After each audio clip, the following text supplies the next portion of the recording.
Yesterday, I talked about WWE in 2017. Today, I'm talking about NXT in 2017. But first, repping the new Intercontinental Champion, the new Grand Slam Champion, Roman Reigns. That match last night was actually awesome. I liked it. But first, before I talk about NXT, I want to discuss Paige returning really quickly. She got a huge pop, which was good for her.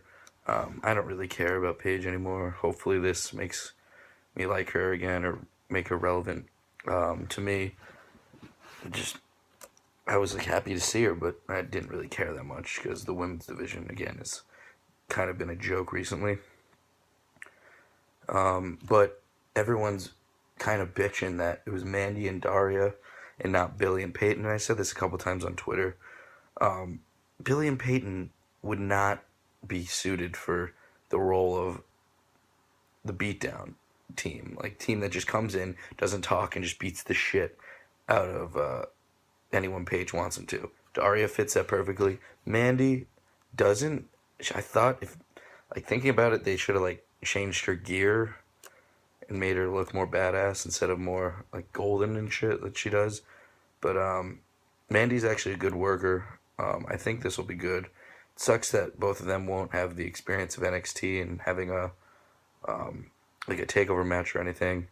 But I mean, good for them. I'm a big Daria Sonya Deville fan. I just think she's awesome.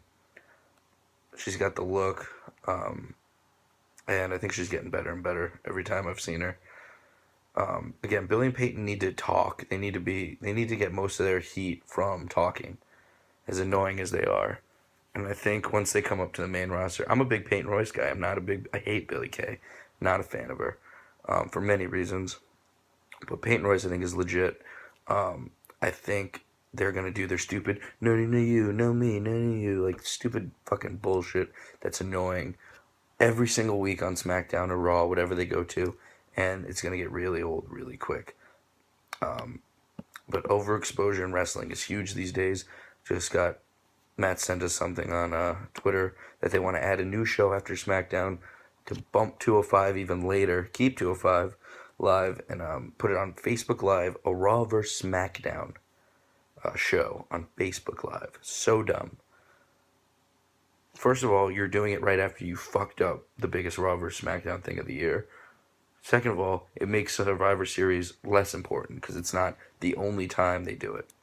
Those are my thoughts on the WWE current events that have been going on.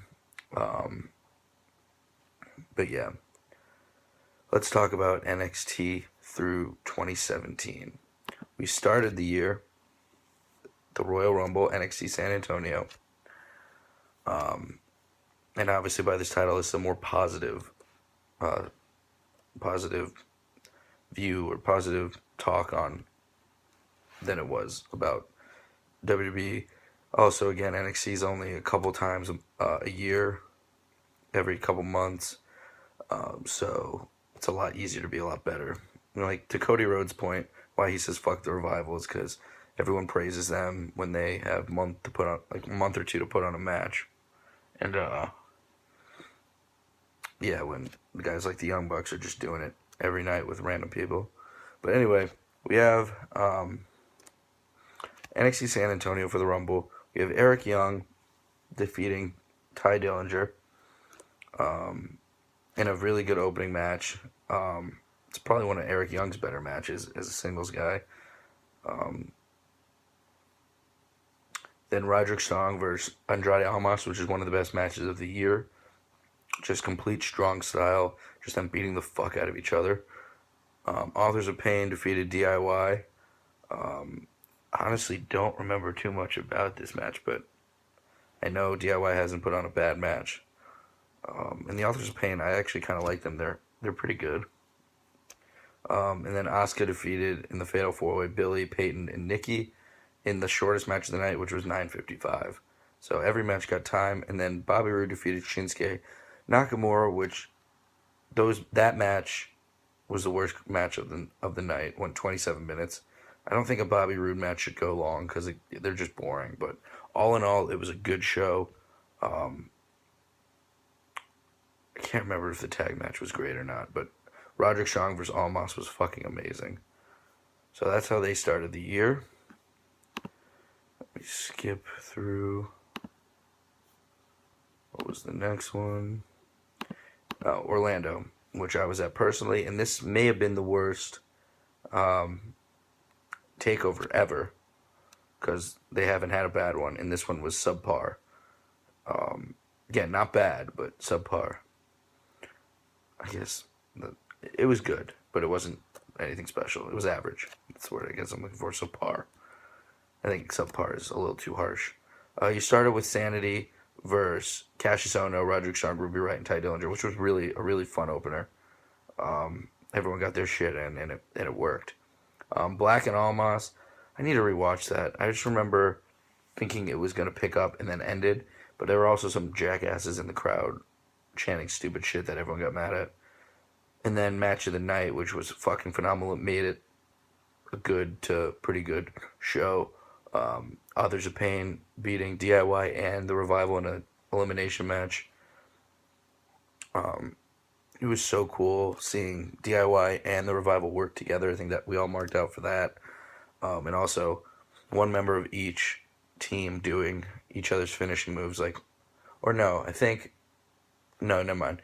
DIY did the Shatter Machine and the Revival did Meet in the Middle, and it was fucking awesome. Asuka defeated Ember in a little bit of a letdown of a match, and Bobby Roode and Nakamura was kind of boring. So yeah, that was the worst one probably of all time because the two main events were letdowns. But you had a match of the year candidate with the tag match. Aleister Black debuted, which was pretty awesome, and the opener was fun. So after that, we had TakeOver Chicago. Man, did this show ruled.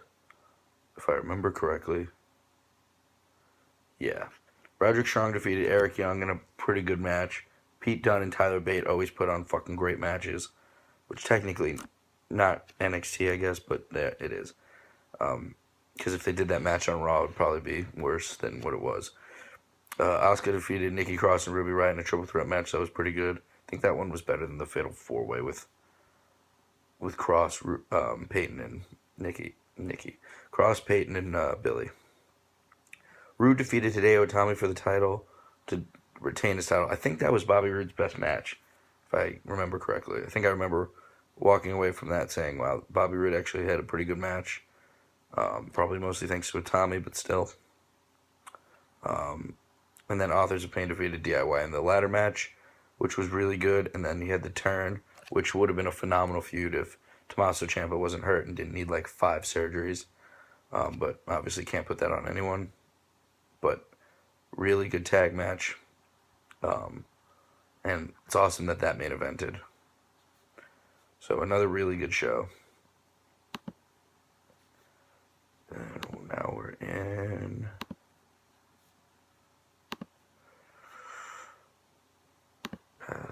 Now we're going to TakeOver Brooklyn. The only one I didn't go to. The only Brooklyn one I didn't go to. And man, I remember being so hyped for SummerSlam and barely hyped for this. I really don't watch NXT TV anymore. I actually haven't in so long. But I remember like looking at the card and being like, all right, this has potential to be good, but I'm not expecting anything. Man, when you don't expect anything from an NXT show, it's one of the best shows you can have. I remember the same thing with the Royal Rumble, and I was like, that's amazing. Like, thought this show was going to suck. Almas and Gargano in a fucking match of the year candidate, like, that one was so good. I don't know if it was better than Roddy Almas, but it was up there. Sanity beat Authors of Pain for the titles. I'm not a Sanity guy, but it was a fine match. And then you had the debut of Fish and O'Reilly. Mark-out moment, fucking awesome. Black defeated Itami in a really good match. Asuka defeated Ember Moon in a better match than they had originally. And McIntyre defeated Roode, which was it was fine. It wasn't your 5-star classic, but again, it's a Bobby Roode match. The entrance is better than the match, and then Adam Cole debuted, so pretty fucking awesome. Next, we got War Games, which was last night. It's gonna be a much shorter video, but I can go into depth about War Games because I just watched it and I fucking unreal. Can't wait to see the Pete Dunne Gargano match that's gonna be on tomorrow on the TV show. I'll actually watch that because I'm really excited for that match. I actually forgot they announced it, and then after I was like, wait, why was that match not on? And then I remembered they probably taped it. All right, Lars Sullivan started by defeating Cassius Ohno. The match was only 5 minutes and 11 seconds. It was exactly what it needed to be. Made Lars Sullivan look like $1,000,000. Kept Cassius Ohno still looking good. There was obviously nothing wrong with that match. It did what it needed to do, and it was good. Yeah. Then another, honestly, match of the year candidate could be Aleister Black versus Velveteen Dream. I didn't really know anything about Velveteen Dream. I knew nothing about this feud until the promo before the match, and I was hooked.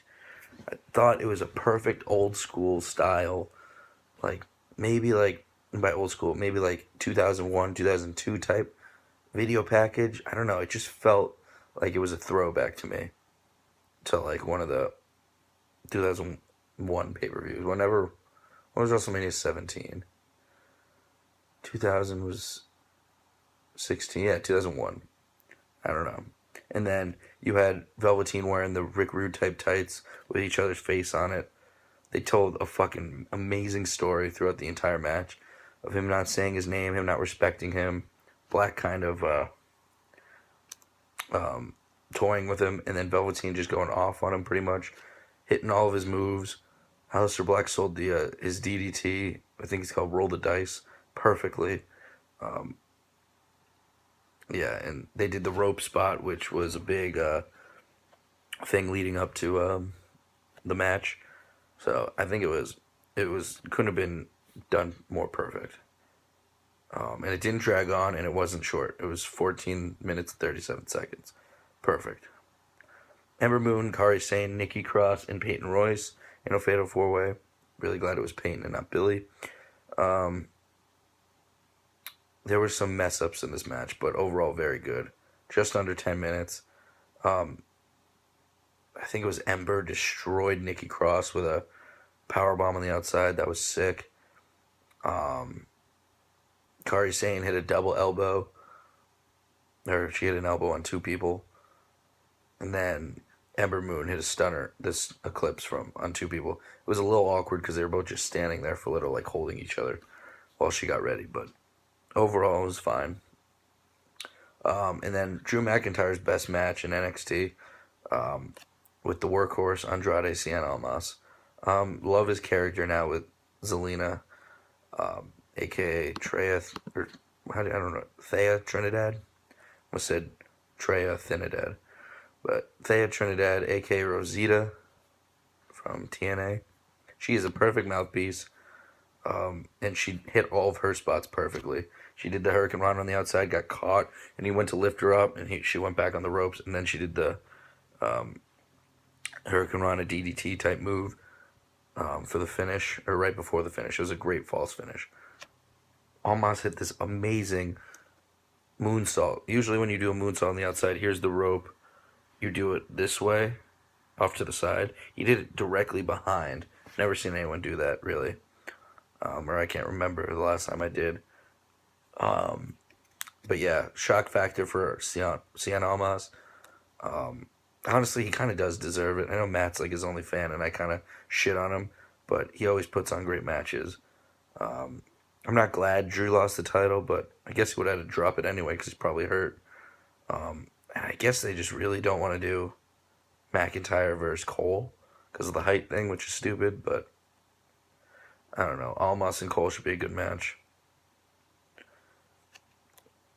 It doesn't matter to me. Cole, Black, even fucking O'Reilly if they break him up, could win the title soon. Gargano should even try to fight for it. Cassius Ohno should fight for it. I'm sure Lars Sullivan will fight for it. It's a lot of people that need at least a title match. And then the main event was the War Games. I really have no idea how War Games works. They said they switched the literal. I read something that they switched the rules. It used to be one member of each team comes out of the cage or gets into the match every couple minutes. That would have been too long. The match was already 36 minutes, 36 and a half minutes. So yeah, they would have had to. It would have been a lot longer. But one person starts, and then it was after 5 minutes, one team comes out. After 3 minutes, another team comes out, and after 3 more minutes, the third team comes out, which was fine. It worked. You had the Undisputed Era start. They were the first team out, which was smart because they got all the heat, just beating the shit out of everyone. And then Sandy came in so they could go at it one-on-one. And then lastly, Authors of Pain came in so they could just destroy everyone. It's just threw people around. Fucking Alexander Wolf split his head open.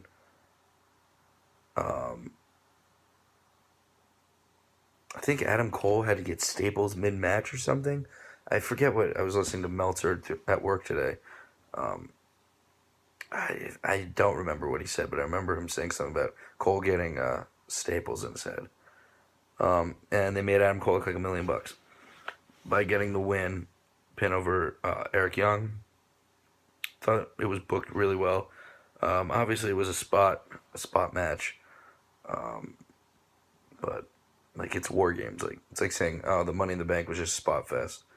Yeah, but it's what it needs to be. I think they told a good amount of story too. So NXT overall had a couple of pay-per-views that weren't stacked and ended up being amazing. And for I didn't watch the last couple months of tapings, and I had an amazing time watching this. So this was definitely 2017 NXT Year of what was the word I wanted? Year of Overachieving, maybe? I don't remember what I wanted to title this. You've already read the title anyway, so who cares?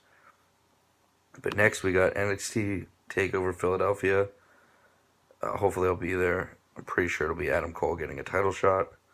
I don't see where else they go right away unless it's Aleister Black. But they're really slowly building him, which is fine. But he's the real deal. He's my boy. He's my favorite NXT guy right now. Honestly, one of my favorites in wrestling. So I hope I get to see him win the title. I could see him taking on the entire Undisputed Era. That's how they should do it. Kind of like Sting versus the NWO, but to a much lower extent. But yeah. Let me know what you think. If you didn't watch the other one about WWE, let me know you watch that and let me know your thoughts. Subscribe to us if you're not, so BTB doesn't get more subs than us and we have to hold this shit during Mania.